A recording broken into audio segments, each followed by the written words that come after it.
Good evening, everyone. I'm Charles Payne. It was yet another record day on Wall Street. The Dow, the S&P 500, the NASDAQ, and the Russell 2000 all closing at new lifetime highs. In fact, shattering the old records. The Trump rally steams right along. Joining me right out the gate to discuss, Paul Dietrich, along with Steve Cortez. Steve, you're very close to the Trump team. I got to believe everyone is elated about this. It certainly has defied the naysayers. Right. And, you know, Charles, absolutely. We have defied expectations. We've defied conventional wisdom. We certainly did as a campaign for a heck of a long time. And now he has as president-elect, because it was widely assumed on Wall Street that if he did somehow pull off this upset, that global markets would go into a cataclysm. And instead, we see quite the opposite. You're exactly right. All three indices at new all-time highs. What I'm most excited about, Charles, putting my partisan hat aside, just as an American and as a market participant, is the fact that small caps are leading the rally. So we got the S&P 500 and NASDAQ to new records just today. Small caps blew that away last week. And why? Because it's America first. Not just America first in terms of policy, but also in terms of investing. Small caps tend to be much more domestic in orientation, and capital right now is voting with its feet, heading into small caps and voting into America first. Yeah, we're also seeing where consumer discretionary stocks are starting to outpace the consumer staples, which was defensive earlier this year. Utility stocks were up 21%. Now they're up 7%, Paul. I mean, it's obvious that people are moving out of these areas where they were sort of camping out, a little bit afraid, lack of direction, and they're pouring money into areas that they think are going to really work out. Well, you look at the policies that Trump is talking about, and I've been talking to friends over at the transition team at Trump Tower, and they believe that within the first 100 days, they've got 3 economic proposals that they're going to implement, and that these proposals will add one. What are the proposals? Well, the proposals are one, the tax cuts for both personal and corporations. At the same time, they push them through. Same thing, and also the big one, getting 10% tax for profits. Coming back. The second thing is they've got a long list of regulations, expensive regulations, and executive orders. I read somewhere they can knock off $40 billion in these regs right out the gate. That's what they're planning to do. But the big one is infrastructure spending. And they're talking about, I've been reading $550 billion. They're talking about $1 trillion. $1 trillion over 10 years. Yeah, over 10 years. It's going to be paid for with private investment, tax credits, and infrastructure bonds. They believe that will add 3.3 million people, new jobs, to the job rolls. They believe it will create $4 trillion in productivity increases.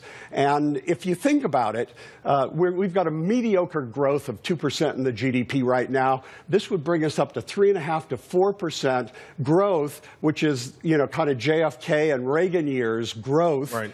This is going to be spectacular for the stock market. It's going to be spectacular for wages. And that's why people are moving into things like consumer discretionary savings. You know, Steve, here's the thing. I understand they're excited, obviously, at Trump Tower. But what I'm seeing, and it's somewhat anecdotal, but I'm seeing it, are people who did not vote for Donald Trump, the guy who works at the parking garage, the Uber driver, you know, whoever it is, they're saying they feel something, they see something.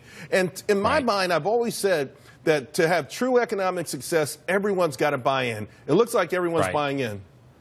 Charles, I think you're exactly right. And I know it is anecdotal. We can't really put data on it, but it's important. Animal spirits drive the economy. It's largely a confidence game. You know, it really is. So while I think the policies are incredibly important that are coming out of Trump Tower and will be coming out of the Trump White House, I think just as important is the renewed belief in America. We're coming out of a decade of economic malaise, and to be bipartisan in my criticism, not just President Obama, President Bush as well. Most Americans haven't had a pay raise since the year 2000. That's pathetic. We're better than that as a country, and I think people are starting to believe that. So Donald Trump, it's not just policy. That's incredibly important, but it's also the belief that we can and will do better. It convinces people to take risks. It convinces them to hire. I really just can't be optimistic enough about what the future holds for us economically. You know, it's also interesting. I mean, I've also seen, guys, signs of this turn even before the election. You saw wages finally last year turn around. But consumer confidence, the production numbers, mining, some of these areas, I'm starting to see them. And you got to believe that that's a baton that Donald Trump can grab and run with. But there are naysayers. What do you say about the naysayers who say, OK, the Trump deficit is going to kill all of this stuff. Then interest rates are going to go up. Inflation is going to go up, and we're going to end up with no economic growth, Paul. Well, if you look at the proposals, some of them are tax credits. That won't affect the deficit. Some of them are private investments. The infrastructure bonds, that will increase the deficit. But if you look at what we're going to be doing, the productivity gains, they believe that will offset. There's another thing, too, is that their tax reform proposals. There are two ways to do tax reform, like Reagan and JFK did, or like Bush did. Bush, he just lowered taxes but did no tax reform, and so we just had lower revenues. We're talking here about tax reform where corporations like Microsoft and Apple that are paying 3% marginal tax rates, they're going to pay more. So this is going to increase money into the coffers of the government. Right. And that mitigates to a degree the debt/deficit argument. Steve, one thing that you have been concerned about, and I myself also, the potential trade war. We saw where Ford said, listen, we're not going to move certain manufacturing jobs from Kentucky to Mexico, but they still plan to move a big chunk of work down there. Let's say production. I think work is the wrong word. Production. Small car production, but they vowed not to sort of upset the apple cart. In other words, workers in America will still continue to work. Is that an area where you think Donald Trump's going to back off? Or are you like me? I see signs that Mexico and at least Canada are going to blink very quickly.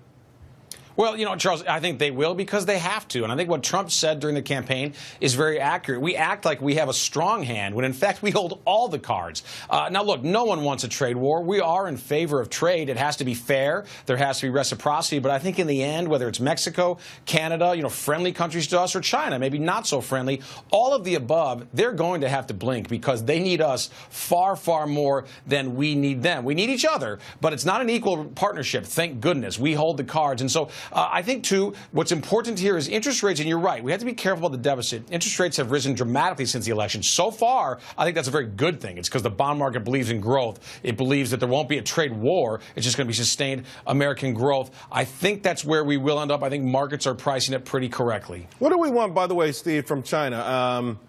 What would be a better solution for China? Greater access to their markets or limited imports from China? I would think, if they keep growing their economy, we want them to be able maybe to sell our stuff to them.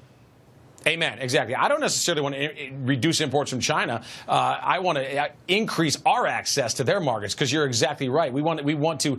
And by the way, they talk a good game about that. But in reality, you talk to any American business that does business in China, and whether it's actually overt tariffs and regulations or it's covert, it's on the sly, it's incredibly hard to make money for our companies and to gain access in China. We need reciprocity. The other thing, Charles, I think, which is crucial, they have to stop stealing our intellectual property. That's true. We have acted like we have no recourse there. We have to stop that. Billions of dollars a year.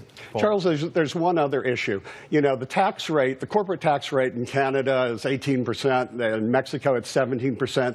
If we reduce our corporate tax rates down to 15%, that will be a huge incentive for manufacturing to stay here. They're moving for economic reasons, and if we get rid of that economic reason, I'm really bullish that he's going to be successful in keeping a lot of these manufacturing jobs in the United States. Well, that makes all three of us, guys. I'm extraordinarily bullish, and I think that there's something to this rally.